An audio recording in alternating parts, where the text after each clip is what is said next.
9th command, वला तक्फु मा लैसा लका बिही इल्म, ऐ इंसान किसी ऐसी चीज की पैरवी मत कर जिसके बारे में तेरे पास डेफिनेट इल्म नहीं है। इन्न समा वल बसर वल फुआद कुल्लु उलाइका कान अन्हु मसऊला, बेशक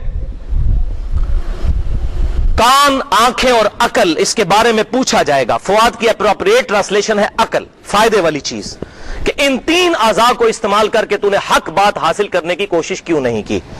अब देख लें, Islam is the only religion on the face of earth which strongly believe in definite true knowledge.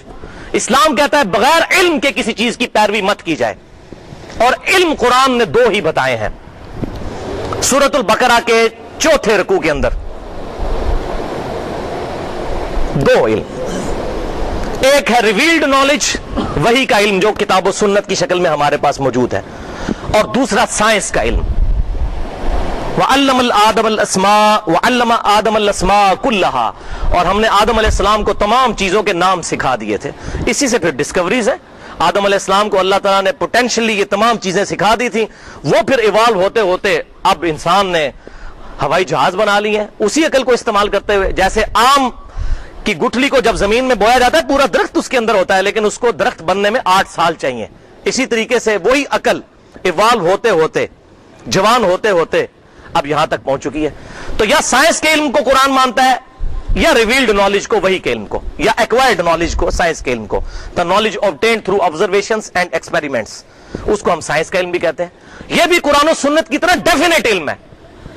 Ibrahim अलैहिस्सलाम ने किस चीज को अपने रब की दलील बनाया था कि मेरा रब वो है जो सूरज मशरिक से निकालता है, फिजिकल फिनोमेना ऑफ नेचर को दलील बनाया, तो वो खामोश हो गया नमरूद।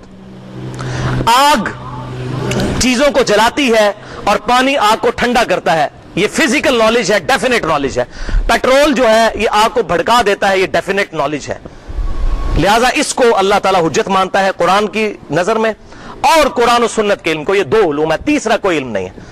जलजिला क्यों आता है जी? एक गाय है, उसने एक सींग के ऊपर जमीन उठा रखी है, जब वो थक जाती है तो दूसरे सींग पे उठाती है, इसकी वजह से जलजिला आ जाता है। ये ना कुरान और सुन्नत में इसकी कोई दलील है, ना साइंस मानती है।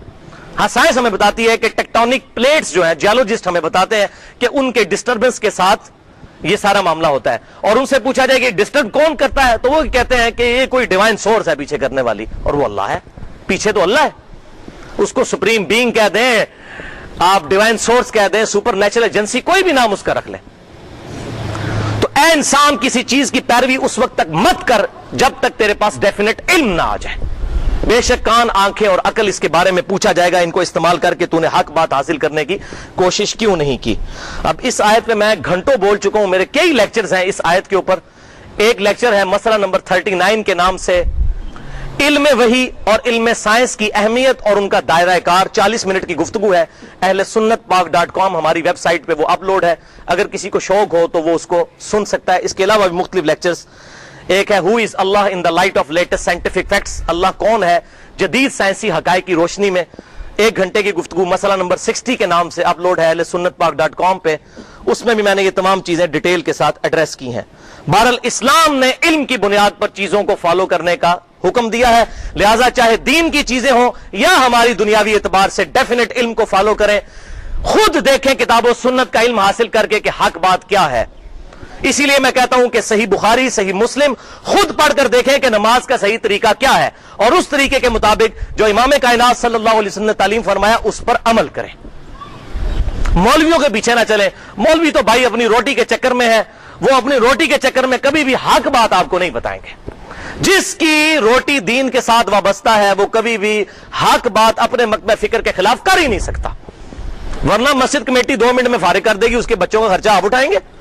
वो तो यही सोचेगा बेचारा। अल्लाह अकबर।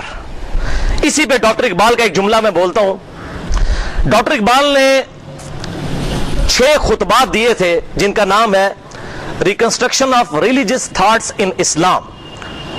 उसमें उन्होंने एक जुमला बोला था कि the inner core of present western civilization is Quranic because it is dependent on true knowledge. वो कहते हैं कि मॉडर्न दौर की वेस्टर्न जो तरक्की है उसका जो अंदरूनी महवर है वो कुरान पर बेस करता है, क्योंकि वो इल्म की बुनियाद पर है। मुझे बताएं कोई अंग्रेज की बात मानेगा کہ کالی بلی راستہ کاٹ دے تو یہ نحوست ہے. کیوں؟ وہ کہتے ہیں علم سے بات کرو. علم ہوگا یا وحی کا علم اور یا سائنس کا علم. اسی طریقے سے گائے والی مثال میں نے آپ کو دی, کبھی نہیں وہ مانے گا. تو یہ ڈاکٹر اقبال نے بڑی زبردست بات کی کہ ان کی انر کور جو ہے وہ قرآنک ہے. یہی وجہ ہے کہ تیزی کے ساتھ غیر مسلم مسلمان ہو رہے ہیں قرآن پاک کے سائنٹیفک فیکٹس کی وجہ سے, مولویوں کی دعوت کی وجہ سے نہیں. مولویوں کی تقریر تو ان کے اپنے مقتدی نہیں سنتے.